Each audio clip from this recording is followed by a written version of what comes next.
Olá, hoje a gente vai fazer uma análise do livro do Thiago Nigro, que fez em parceria com o Maurício de Souza, que se chama Como Cuidar do Seu Dinheiro. O Thiago Nigro virou um personagem, né, da Turma da Mônica, se chama o Priminho, e já chegou aí causando algumas polêmicas. Teve um artigo na Folha de São Paulo com uma crítica bastante dura ao livro. Então, é isso que a gente vai fazer hoje. No final você vai descobrir se é uma recomendação de compra ou não, mas isso só é possível se a gente passar pelas análises do livro de verdade e por que eu vou fazer essa recomendação de compra ou não. Antes de começar, eu queria te pedir para curtir esse vídeo, para se inscrever aqui no canal e também para apertar ali o sininho, para sempre ficar sabendo de vídeos novos e poder formar os seus filhos mais inteligentes financeiramente. Mas então vamos lá. A primeira coisa muito importante de dizer sobre esse livro é que ele tem duas partes. A primeira é uma história em quadrinhos mesmo, que se chama Dinheiro Não é Brincadeira. E aí, então, ele conta a historinha aqui, ó. E aí, logo depois, entra nessa parte aqui do livro, que é uma parte mais... não é uma história em quadrinhos, né? É uma explicação sobre como cuidar do dinheiro, dividida em algumas partes.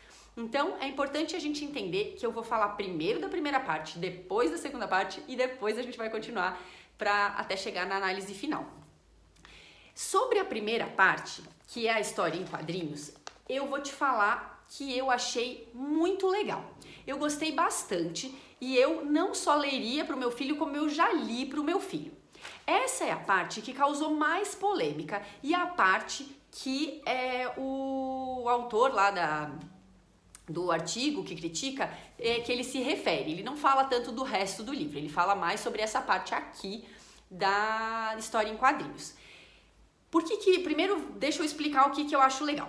O que eu acho mais bacana dessa história é porque é muito mais agradável você ensinar uma criança sobre alguma coisa contando uma história de um jeito lúdico. Então, quando você está lendo uma historinha, que os personagens estão envolvidos, que eles estão buscando uma solução, é legal que então a criança fica mais envolvida e é mais natural que ela memorize as informações do que só você dar uma aula para ela. Isso do livro eu achei muito legal, porque na historinha o Thiago Nigro, né, o Priminho, que é o personagem, propõe um desafio para 4 dos personagens da turma, o Cebolinha, o Cascão, a Magali e a Mônica. Ele dá R$5 para cada um deles e fala que vai voltar daqui a um tempo e ver como é que eles lidaram com o dinheiro, como é que eles conseguiram, como é que eles administraram esse dinheiro. Então, o que é legal é que crianças que estão sem ideias de guardar o dinheiro, de pensar como podem fazer para multiplicar esse dinheiro, se guardar como, o que fazer e tal, esse livro dá muitas ideias. Essa parte da história em quadrinhos dá muitas ideias legais. O meu filho, por exemplo, que tem 5 anos, já saiu cheio de ideias, querendo fazer coisas no mesmo minuto, copiando o Cebolinha, que é o personagem que consegue multiplicar o dinheiro dele da melhor forma. Bom, agora falando sobre a crítica lá do artigo. A crítica do artigo fala sobre uma questão de gênero, porque o que acontece? A Magali, na história, depois que ganha os R$5, gasta tudo. É uma consumista doida e já gastou tudo, gastou. E ela ainda fala, mas eu gastei em comidinhas saudáveis, eu juro. Até super bonitinha que ela fala. E a Mônica só guarda o dinheiro, não faz mais nada.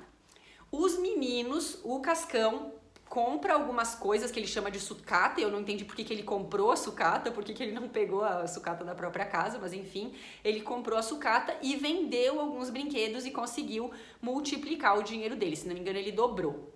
O Cebolinha, só para contextualizar, vocês entenderem melhor, pegou dos R$5, guardou 2 e comprou ingredientes com R$3, fez suco de limão e conseguiu reinvestir. Aí vendeu o suco de limão, rendeu, se não me engano, 8. Guardou 3, gastou 5 para fazer mais coisas. E foi testando novos negócios, alguns deram certo, outros não deram certo, mas ele multiplicou muito a renda dele.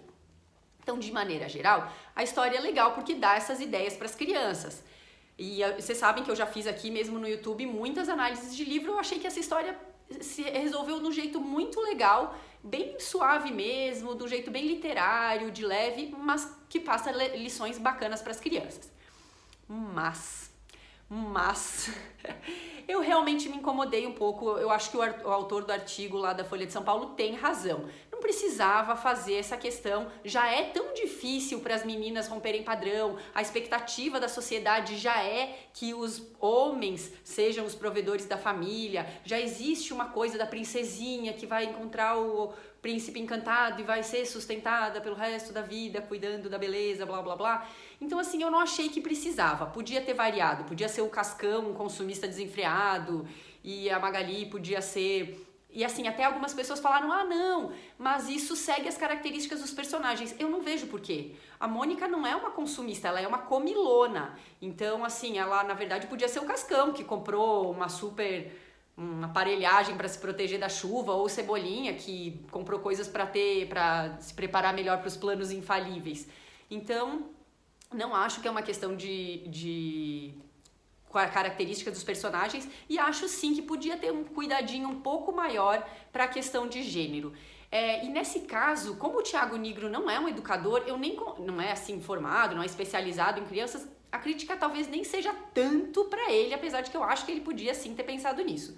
Eu acho que a crítica é mais pesada pro Maurício de Souza, que já fez um monte de coisas bacanas, criou personagens cadeirantes, tem um monte de questões inclusivas que ele tá trazendo pra história dele, que eu acho que é super bacana. Então, assim, não entendi por quê. E, na verdade, muitos adultos falam, gente, mas que bobeira, a criança não pensa nisso. Ao contrário. E a experiência do autor lá da Folha foi a mais legal, porque vocês sabem que eu estudo crianças e tal, estudo educação, e a criança, como ela tá ainda formando a opinião dela e as percepções dela sobre o mundo, para elas fica muito mais forte a questão de gênero do que pra gente. Aí as meninas se deram mal e os meninos se deram bem. Então essa questão que fica para as crianças fica muito mais forte porque eles são crianças. Às vezes pra gente não fica. E eu confesso que na primeira vez que eu li não me chamou tanto a atenção.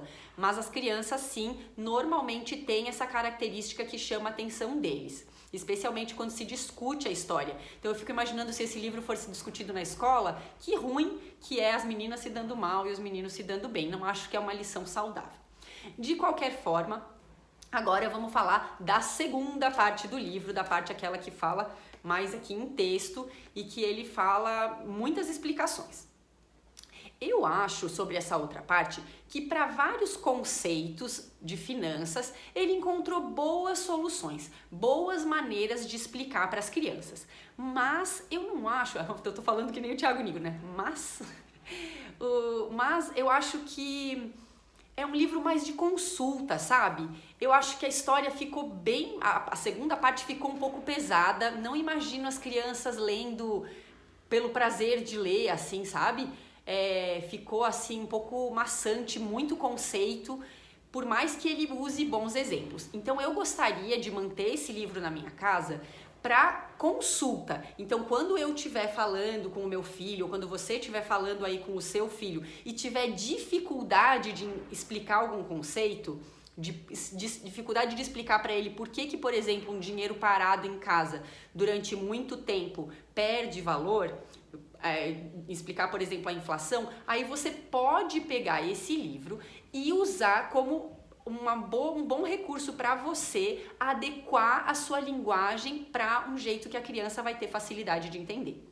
Então eu gostaria de pensar mais nessa segunda parte do livro como esse material de consulta e como um material de uso para algumas situações em escola ou para dentro de casa, como eu falei, quando surgirem as questões, mas não uma leitura familiar, a não ser que a criança seja muito entusiasmada. De qualquer forma, se ela for muito entusiasmada desse assunto, é mais fácil, por exemplo, ela ler Pai Rico, Pai Pobre em quadrinhos, Pai Rico em quadrinhos, que eu até já fiz o vídeo, depois eu vou deixar a avaliação do vídeo, depois eu vou deixar o link aqui embaixo, mas que pode ajudar muito mais, porque ele é todo em quadrinhos, então a criança pode ter muito mais ideias. Então, assim, de forma geral, o que eu penso sobre esse livro? Que sim, é um bom material para você ter em casa. Eu recomendaria a compra, mas eu nunca deixaria de ter o olhar do adulto e o convite ao adulto de problematizar as questões que estão aqui.